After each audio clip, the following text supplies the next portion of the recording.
Hello everyone, আমি doctor তুমিজ। আমি একজন গ্রামীণ ডাক্তার। দেখতে পাচ্ছেন আমার চেম্বার। সকালবেলায় উঠে কটা পেশেন্ট দেখেছি, ভিডিও করে নিই। এখন বাসে দুপুর দুটো, চান টান করে খাওয়া দাওয়া করে চেম্বারে বসেছি। আর একটা পেশেন্টের ফোন এলো, যেতে হবে।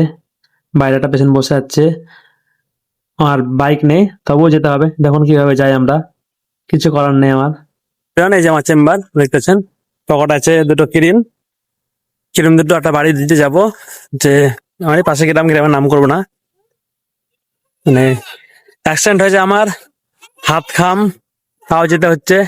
সামনে একটা কাকা চায় দোকান আছে, কাকার কাছে বাইক ধার নেবো, দিয়ে যাবো। কারণ হচ্ছে দুটো ক্রিম যদি বিক্রি করি, তাহলেই আমার কিছু টাকা আসবে, তেল খরচা প্লাস কিছু লাভ আসবে।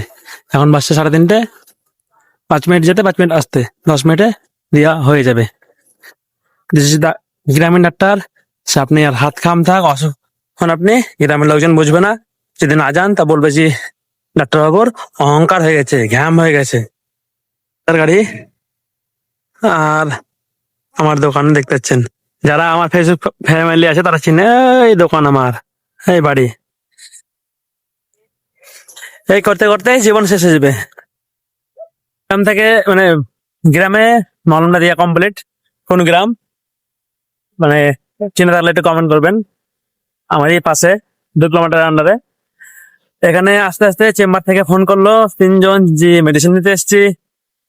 আমাদের গ্রামীণ ডাক্তারের লাইফ, মানে আমার এলাকাতে অনেক ডাক্তার আছে, তো আমাদের বাড়ি যে সার্ভিস সাধারণত বেশিরভাগই আমি দিয়ে থাকি। যেমন 3-4টে গ্রাম আছে, বেশিরভাগই আমি যাই। তো আমার কাজ হচ্ছে সকালবেলায় উঠে চেম্বারে থাকা, চেম্বারে থাকা থাকলে গ্রাম যাওয়া, আবার গ্রামে গেলে আবার চেম্বার আসা। এই করতে যে আমার সারাদিন হয়ে যায়, মানে কেটে যায়। তো কে কি করছে না হয়ে যায় না গো, আমার লাইফ কিন্তু বিন্দাস কাটছে। ওটা এসেছিল, মেডিসিন নিল। আর বউ ছেলে নিয়ে, ছেলের জন্য ওর জন্য একটা টেট ব্যাক করলাম শুদ্ধে। এটা কলগেট নেবে।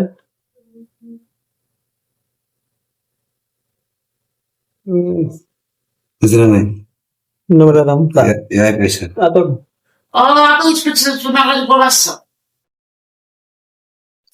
এই দাদাটা মানে সামনে দেখতে পেলেন ভাড়াটা, এই আমার চেম্বারের সামনে মাঠের উপরে গ্রামের বাড়ি। প্রত্যেকদিন আসে, পেশেন্ট না থাকলে গল্প করে, পেশেন্ট থাকলে বাইরে বেড়ে যায়। সন্ধ্যাবেলায় প্রত্যেকদিন কোনোদিন কফি কোনোদিন চা, আজকে ম্যাগি দিয়েছে আমার স্ত্রী। দেখুন গরম গরম ম্যাগি খাবো। এই দাদা ফাঁকা টাইমে এসে প্রত্যেকদিন ওজন মাপা, প্রত্যেকদিন ওজন মাপতে হবেই, ওজন বাড়ে না, একই থাকে, তা বাড়বে।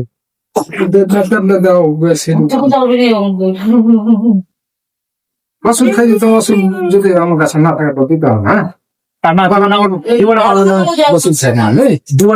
আপনাদের কাছে প্রথম দিচ্ছি, প্রথম দিচ্ছি আপনাদের। তো এখানে আমার লেগে যাবে জিনিসটা। টাকার কাছে পয়সা নেই, কাকা আমি ওষুধ দিচ্ছি ফ্রিতে, তাই তো? টানা থাকলো বিহারি বিহারি লিখে দিব। হ্যাঁ বিহারি বিহারি লিখে হ্যাঁ, বিহারি তো আপনি, আমি বিহারি। আপনি জানেন আপনি কি? আমার বাড়ি বীরভূম বাড়ি। তাও আছে বিহারি পড়ছে না, শাশুড়ি আবার মনে হয় ঝাউঝা আবার খবর এলো তুমি ফোন করলে। হ্যাঁ, ওটা ঝালমুড়ি হয়ে গেলে ঝালমুড়ি কিনছে পয়সা দিয়ে। আরে হবে বলছে যে কাকা ভাইপো পয়সা না এসেছে। কাকা কাকা বাড়ি কথা বলেন, বীরভূম বীরভূমের কোথায় মনোরম। জান, পয়সা দিব না, মিথ্যে কথা পয়সা দিব না, জান আপনি। মিথ্যে কথা আমি চিনে আমাকে। আজ সারাদিনের কালেকশন, ঠিক আছে। কেগুলা খুচরো, কেগুলা ডায়ারে থাকবে, এগুলা নিয়ে ছাতে যাবো। এই ছাতে চলে এসেছি। এই দেখতে পাচ্ছেন, এটাতে খুচরো পয়সা ডেলি মানে যা পারিয়ে রাখি, 10 টাকা 5 টাকা। আর এটা দেখতে পাচ্ছেন, এটা হচ্ছে যে রেস্টুরেন্টের বাক্স, আমার ড্রিম বাইক, সেজন্য অল্প অল্প করে সেভিং করছি। আপনারা সবাই ভালো থাকবেন, সুস্থ থাকবেন, টাটা বাই বাই, আজকের মতো।